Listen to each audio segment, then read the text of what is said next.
بسم اللہ الرحمن الرحیم۔ ماہ درود، ماہ شعبان المعظم کا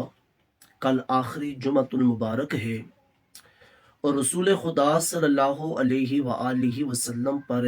درود شریف پڑھنا تمام ایام میں باعث برکت ہے، باعث رحمت ہے اور ذریعہ نجات ہے۔ لیکن خصوصیت کے ساتھ سید الایام یعنی جمعۃ المبارک کے دن دربار رسالت میں درود شریف کا تحفہ عرض کرنا، دربار رسالت میں اپنی محبتوں، اپنی عقیدتوں، اپنی چاہتوں کا اظہار کرنا، یہ انتہائی تقرب کا ذریعہ ہے اور خوشنودی مصطفیٰ صلی اللہ علیہ وآلہ وسلم کا بڑا خوبصورت ذریعہ ہے۔ ماہ شعبان المعظم چونکہ خاص درود شریف کے حوالہ سے ایک انوکھی اہمیت رکھتا ہے، ایک الگ اپنی امتیازی خصوصیت رکھتا ہے، اس لیے دیگر ماہ میں درود شریف پڑھنے کے ساتھ ساتھ ماہ شعبان المعظم میں خصوصیت کے ساتھ، کثرت کے ساتھ دربار رسالت میں درود پاک کا تحفہ ایک امتی کو بھیجنا چاہیے۔ اس سے پہلے بھی بہت سارے بیانات میں درود پاک کے اوپر ہمیں اپنی گزارشات عرض کر چکے ہیں۔ آج پھر اس عنوان کے ساتھ حاضر ہیں تاکہ رسول پاک صلی اللہ علیہ وآلہ وسلم کے ساتھ ہم زیادہ سے زیادہ اپنی محبت کا اظہار کر سکیں اور درود پاک کے ذریعے کثرت کے ساتھ رسول پاک صلی اللہ علیہ وآلہ وسلم کی رضا اور خوشنودی کو حاصل کر سکیں۔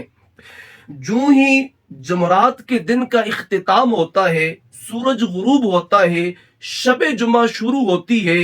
اس وقت سے لے کر پھر جمعۃ المبارک کے آخری گھڑیوں تک جب جمعۃ المبارک کا سورج غروب ہوتا ہے، یہ تمامی وقت شب جمعہ اور یوم جمعہ درود پاک پڑھنے کے لیے سارا وقت انتہائی قیمتی ہے، انتہائی عظمتوں کے لائق وقت ہے، اور اس وقت میں درود پاک پڑھنے والے کو دربار رسالت سے خصوصی انعامات سے نوازا جاتا ہے۔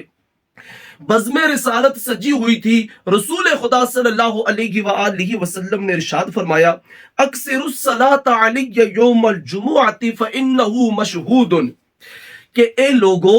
جمعۃ المبارک کے دن مجھ پر کثرت سے درود پاک بھیجا کرو، کیونکہ یہ یوم مشہود ہے، فرشتوں کی حاضری کا دن ہے، یشہدہ الملائکہ،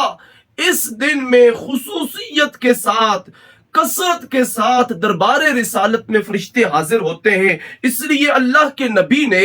اپنی امت کو جمعۃ المبارک کی گھڑیوں میں خصوصیت کے ساتھ درود پاک پڑھنے کا حکم ارشاد فرمایا، اور پھر کثرت کے ساتھ درود پاک پڑھنے کا حکم آپ نے ارشاد فرمایا۔ اور اللہ کے نبی نے پھر ارشاد فرمایا، فَإِنَّ أَحَدًا لَمْ يُصَلِّ إِلَّا عُرِضَتْ عَلَيَّ صَلَاتُهُ حَتَّى يَفْرُغَ مِنْهَا۔ یہ بڑی خوبصورت شان اللہ کے نبی نے اپنی اس امتی کے لیے بیان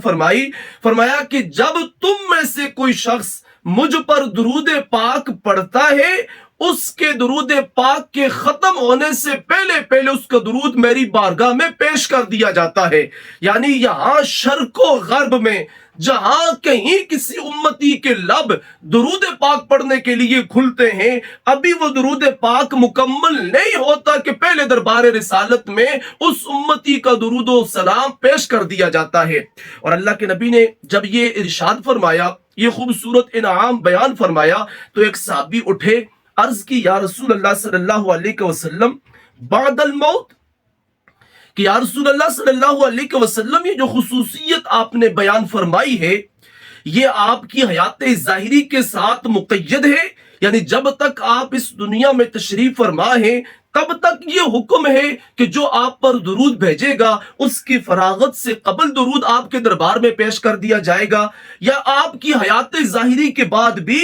یوں ہی قیامت تک جو درود بھیجے گا اور اس کی فراغت سے پہلے وہ درود آپ کے دربار میں پیش کر دیا جائے گا؟ تو رسول خدا صلی اللہ علیہ وآلہ وسلم نے تا صبح قیامت اپنی امت کے لیے بڑا خوبصورت اعزاز بیان فرمایا وَبَعْدَ الْمَوْتِ، کہ یہ خصوصیت میری حیات ظاہری کے ساتھ مقید نہیں ہے۔ اے صحابہ، یہ صرف تمہارے لیے نہیں ہے بلکہ صبح قیامت تک جتنے میرے دیوانے مستانے آئیں گے، مجھ پر درود بھیجیں گے، جہاں کہیں سے بھی بھیجیں گے، ان کا درود اختتام تک پہنچنے سے پہلے میرے دربار میں پیش کر دیا جائے گا۔ اور پھر رسول خدا صلی اللہ علیہ وآلہ وسلم نے بڑی خوبصورت بات بیان فرمائی. فرمایا ان اللہ حرم علی الارض ان تاکل اجساد الانبیاء فنبی اللہ حی یرزق کما قال علیہ السلام. فرمایا کہ اللہ کریم نے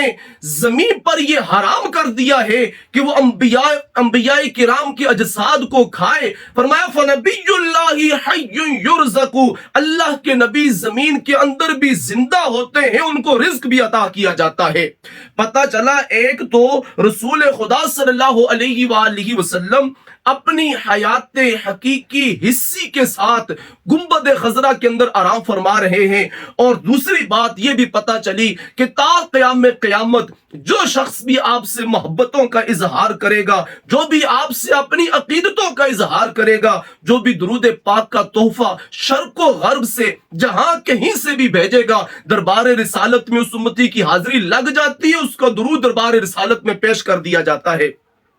اور پھر رسول خدا صلی اللہ علیہ وآلہ وسلم نے ایک خوبصورت درود پاک بھی بیان فرمایا کہ جو بندہ ان لفظوں کے ساتھ درود پڑھتا ہے، رسول خدا صلی اللہ علیہ وآلہ وسلم نے پھر اس کی الگ شان بیان فرمائی. درود پاک پہلے سماعت فرما لیجئے اور اس کو یاد کر لیں کہ جو ان الفاظ کے ساتھ درود پاک پڑھتا ہے، اللہ کے نبی اس کو کتنا نوازتے ہیں. اللہم صلی علی روح سیدنا محمد فی الارواح وعلی جسدہ فی الاجساد وعلی قبرہ فی القبور. یہ والا درود شریف جو بندہ پڑھتا ہے، اللہ کے نبی ارشاد فرماتے رآنی فی منامہ، جو بندہ ان لفظوں کے ساتھ مجھ پر درود بھیجتا ہے وہ مجھے خواب میں دیکھے گا، خواب میں اس کو میری زیارت نصیب ہوگی. ومن رآنی فی منامہ رآنی یوم القیامہ. اللہ کے نبی فرماتے ہیں پھر جس نے مجھے خواب میں دیکھا وہ قیامت کے دن بھی مجھے دیکھے گا. اور پھر اللہ کے رسول ارشاد فرماتے ہیں وَمَنْ رَآنِي يَوْمَ الْقِيَامَةِ شَفِعْتُ لَهُ، جو قیامت کے دن مجھے دیکھے گا میں نبی اس کی شفاعت کروں گا. وَمَنْ شَفِعْتُ لَهُ شَرِبَ مِنْ حَوْضِي. اللہ کے نبی ارشاد فرماتے ہیں پھر جس نے قیامت کے دن میری شفاعت کو پا لیا، میرا وہ امتی قیامت کے دن کوثر سے میرے ہاتھ سے حوض کوثر کا جام بھی پا لے گا. یعنی درود شریف کی برکات دیکھیں کہ دنیا سے یہ برکات شروع ہوتی ہیں، جنت میں داخلے تک یہ برکات جاری رہتی ہیں. اللہ کے نبی فرماتے ہیں جس نے یہ والا درود پڑھا وہ خواب میں میری زیارت کرے گا، جو خواب میں مجھے دیکھے گا وہ بزم حشر میں مجھے دیکھے گا، جو بزم حشر میں مجھے دیکھے گا اس کو میری شفاعت نصیب ہوگی، اور جس کو میری شفاعت نصیب ہوگی اس کو کوثر کا جام بھی عطا کیا جائے گا، اور جسے کوثر کا جام ملے گا وحرم اللہ جسدہ علی النار، اللہ اس جسم پر دوزخ کی آگ کو حرام فرما دے گا. یہ ایک درود شریف پڑھنے والے امتی کا اعزاز ہے جو خود رسول خدا صلی اللہ علیہ وآلہ وسلم نے بیان فرمایا ہے. اس لیے ماہ درود شریف، ماہ شعبان المعظم کا یہ آخری جمعۃ المبارک ہے، اور یہ بڑی خوبصورت گھڑیے ہیں. ان گھڑیوں میں کثرت کے ساتھ دربار رسالت میں ہدیہ درود و سلام عرض کیجئے، اور پھر ماہ رمضان المبارک کی پرنور گھڑیوں میں کثرت کے ساتھ دربار رسالت میں اپنے تحفے پیش کیجئے. اللہ کریم ہمیں کثرت کے ساتھ درود پاک پڑھنے کی سعادت مندی عطا فرمائے.